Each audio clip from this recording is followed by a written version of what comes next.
আপোনালোকে শুনিছে জানো গছ গছনি এডাল গছ বচাবৰ কাৰণে হ হ মানুহ শ্বহীদ হোৱা আপোনালোকে শুনিছে জানো হয়তো কিছুমানে শুনিছে কিন্তু বেছিভাগে শুনা নাই কিন্তু মই আজি আপোনালোকক কম এডাল গছ ৰক্ষা কৰাৰ বাবে এখন গাঁৱৰ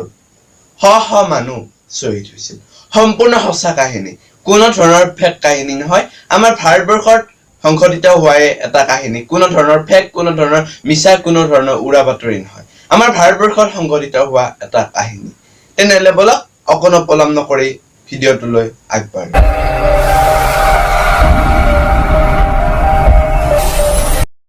আৰম্ভ কৰিছো কাহিনীটো আজিৰ পৰা কিছু বছৰ আগত প্ৰায় 1730 চনত ৰাজস্থানত যোধপুৰ নামে এখনি ঠাই আছিল আৰু এইখনি ঠাইত ৰজা অভয় সিঙে শাসন কৰিছিল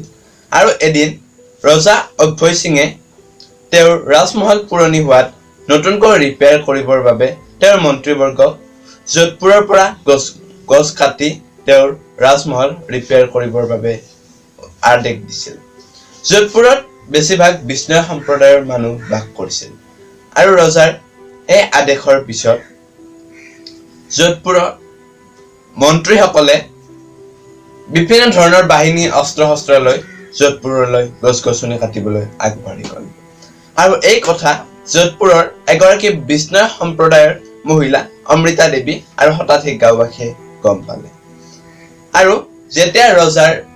মন্ত্ৰীসকল তথা গছ কটা ব্যক্তিসকলে অস্ত্ৰ শস্ত্ৰ লৈ সেই যোধপুৰত উপস্থিত হ'ল তেতিয়া অমৃতা দেৱী আৰু শতাধিক গয়াই সেই মন্ত্ৰীসকলক কাটৰ অনুৰোধ কৰিছিল যে তেওঁলোকে গছ কাটিব নালাগে কিন্তু মন্ত্ৰীসকলে সেই শতাধিক গয়া আৰু অমৃতা দেৱীৰ কোনো কথা শুনা নাছিল আৰু তেওঁলোকক সেই ঠাইৰ পৰা আঁতৰি যাবলৈ নিৰ্দেশ দিছিল কিন্তু সাহসী মহিলা অমৃতা দেৱীয়ে তেতিয়াও মানি লোৱা নাছিল তেওঁ বাৰম্বাৰ অনুৰোধ কৰিছিল আৰু অৱশেষত প্ৰতিবাদ কৰিছিল যে সেই গছ গছনি কাটিব নালাগে কিন্তু ৰজাৰ সেই মন্ত্ৰীসকলে কোনো পধ্যে এই কথাটো মানি লোৱা নাছিল আৰু যেতিয়া মানি লোৱা নাছিল তেতিয়া সাহসী মহিলা অমৃতা দেৱীয়ে এডাল গছ হাবত মাৰি ধৰিছিল স্ক্ৰীনত দেখুওৱা আছে হাবত মাৰি ধৰিছিল আৰু কৈছিল এনেদৰে যদি আপোনালোকে এই গছডাল কাটিব বিচাৰে তেনেহলে গছডালৰ লগত আপোনালোকে মোকো কাটিব লাগিব অন্যথা এই গছডাল কাটিব দিয়া নহয়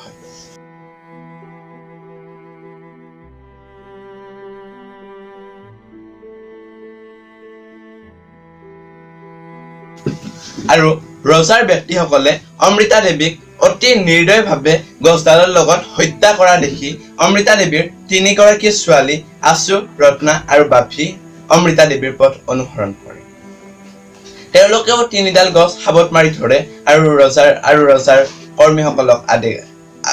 আদেশ দিয়ে যে আপোনালোকে যদি গছডাল কাটিব বিচাৰে তেনেহলে গছডালৰ সৈতে মোকো কাটক আৰু ৰজাৰ ব্যক্তিসকলে অতি হৃদয়ভাৱে অমৃতা দেৱীৰ তিনিগৰাকী ছোৱালীক হত্যা কৰি পেলাই গছডাল কাটে সেই দৃশ্য দেখি শতাধিক গাঁও ৰাইজে সহজে মানিব নোৱাৰিলে আৰু যোধপুৰৰ শতাধিক মহিলা তথা পুৰুষে বিভিন্ন ধৰণৰ গছ কেইডাল সাৱটি মাৰি ধৰিলে আৰু ৰজাৰ কৰ্মীসকলক ক'লে আপোনালোকে যদি এই গছডাল কাটিব বিচাৰে তেনেহলে অমৃতা দেৱী আৰু তেওঁৰ তিনিগৰাকী ছোৱালীৰ দৰে আমাকো কাটক আৰু ৰজাৰ সেই কৰ্মীসকলে অতি নিৰ্দয়ভাৱে সেই গছ গছনি কেইডাল কাটিবৰ বাবে সেই গাঁৱৰ শতাধিক পুৰুষ মহিলা হত্যা কৰে অৰ্থাৎ ৰজাৰ কৰ্মীসকলে ৰাজমহল বনাবৰ বাবে গছ আনিবলৈ যোৱাত তেওঁলোকে বাধা দিছিল আৰু তেওঁলোকৰ কথা নুশুনি ৰজাই সমগ্ৰ যোধপুৰৰ শতাধিক মানুহক হত্যা কৰে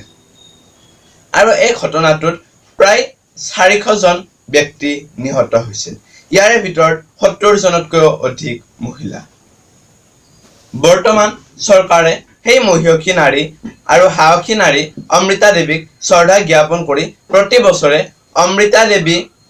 বিষ্ণয় বন্যপ্ৰাণী সংৰক্ষণ বঁটা প্ৰদান কৰি আহিছে এই বঁটাটোত থাকে